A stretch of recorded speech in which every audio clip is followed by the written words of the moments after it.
Students, in this video, we are going to discuss about magnetic field. It's something like electric field.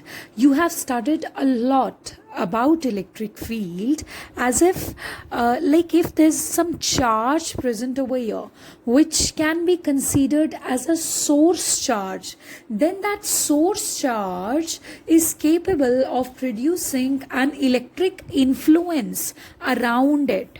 Okay, this in the space around it you can feel its electrical influence, so that space will be known as electric field.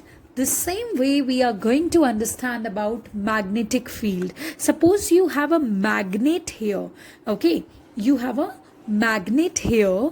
Around that magnet you can feel the magnetic influence. Okay, you can feel the magnetic influence, but to feel that you would have to bring another magnet. जब आप एक और magnet लाओगे वो attract होगा. In that way you can see how the magnet is influencing the other magnet. Okay, so this is magnetic field, but this time we are going to understand magnetic field around a conductor. Like if you have a conductor, a current carrying conductor, we know that it generates a magnetic field around it. So that is also a field which needs to be studied, right?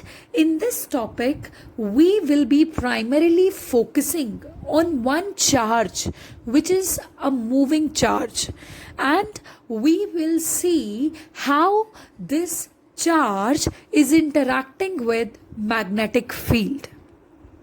So for that we will be studying strength of magnetic field, and strength of magnetic field is also known as magnetic flux density or magnetic induction. It is denoted by B vector. Suppose you have a Cartesian system of coordinates, x-axis, y-axis, z-axis, and suppose you have a positive charge q which is moving in xy plane along this direction, this red colored direction. So this is velocity vector. Now this y direction is the direction of already existing magnetic field. Already existing magnetic field which is present there. Suppose v vector and b vector are sharing an angle of theta with each other. Okay, so the angle between v vector and b vector is theta. So v vector can be resolved into two components. Along theta, velocity can be written as v cos theta, and perpendicular to it, velocity can be written as v sin theta. Now you know that if charge is moving, current is moving. Okay, if there is a flow of charge along this direction, this means a current is flowing, and we know that current flowing means a magnetic field around it. So one magnetic field is there because of the flow of charge, because of the movement of charge, and one magnetic field is already present there. So right now, right here, you can see two magnetic fields. Okay, so won't they be interacting with each other? Of course, yes. Okay, so first magnetic field and second magnetic field will interact with each other, and they will try to exert a force. So this moving charge, जो यहाँ पर charge move कर रहा होगा, तो वो एक force experience करेगा in इस interaction की वजह से. So when that charge will experience a force, so it will experience acceleration also, because force is equal to mass into acceleration. So it will kind of, deflected from its path. The path in which it was originally traveling, so that path will no longer remain the same, and the charged particle will be deflected. Of course, yes. So that force which will come into picture because of the interaction of these two magnetic fields, that force is directly proportional to the magnitude of the already existing magnetic field. Okay, F is directly proportional to B. More the magnetic field, more force the charge will experience, and more it will be deflected from its path, and it will be directly proportional to the magnitude of the charge. More the charge of the charged particle, more force it will experience, and it is directly proportional to the sine theta component of velocity and not on the cos theta component.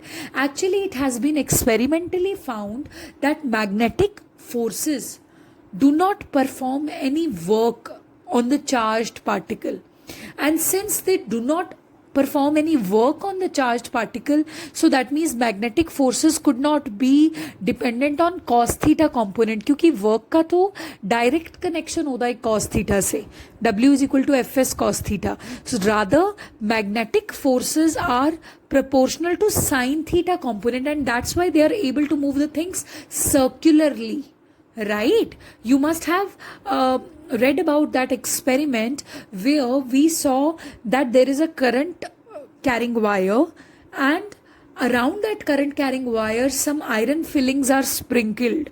So those iron fillings immediately take the shape of concentric circles. That means magnetic force जो वहाँ पर present है wire के around, that is forcing those iron fillings to take those concentric circles shape, isn't it? Yes. So actually, remember that magnetic forces do not perform any work on the charged particle, and that's why they are never directly proportional to cos theta component, rather they are proportional to sine theta component. So now F is proportional to B, F is proportional to Q, F is proportional to V sine theta. So when you will combine all these vectors, ultimately you are going to get F is directly proportional to Q, V, B sine theta. And when you will replace this sign of proportionality by equality sign, then there has to be a constant of proportionality, which I will initially denote by K. When you will try to find out its value, you will assign the boundary condition, so K will become equal to 1, right? So we are left with F is equal to QVB sine theta. Now if you are going to write the same relation in vector form, okay, so that will be F vector equals to Q times V vector cross B vector, because VB sine theta is nothing but the cross product, isn't it? Yes. So this force is known as magnetic Lorentz force. Magnetic Lorentz force. Now that was the magnitude. And we will now talk about its direction. Okay, direction you can of course tell by right hand screw rule, right hand thumb rule, because here F vector is involving a cross product, and you have studied this in vectors. What is a cross product? Cross product means like the direction of the cross product is told by right hand thumb rule from the direction of V to B. If you will curl your fingers from V to B, you are going to get the direction. Okay, so how to go about it? I'll tell you. Suppose if you have a positive charge here, which is moving, just a second. Suppose you have a positive charge here, and this is moving with the velocity V vector, and this is the direction of already existing magnetic field. So now if you will use your right hand, okay, how to go about it? So you need to curl your fingers from V to B. The thumb is pointing upwards, isn't it? The thumb is pointing upwards. So if the thumb is pointing upwards, that means the force is directed upwards, perpendicular to the plane of paper. But if you have a negative charge over here, so force which is written as Q into V cross B, if you have a negative charge over here, you will be writing F vector is equal to minus Q V cross B. अब minus sign का मतलब ये है कि force vector और V cross B vector, इन दोनों का direction different है because they both are related with negative sign. See, this is vector and this whole stuff is also a vector, something vector. So these two vectors are related by a negative sign. So you need to conclude from here that they both must be having opposite directions. तो अगर V cross B की direction ये है तो force की direction ये होगी negative charge के लिए, vertically downwards. in this example. Okay, so that way also you can move about it. Like you can use right hand thumb rule.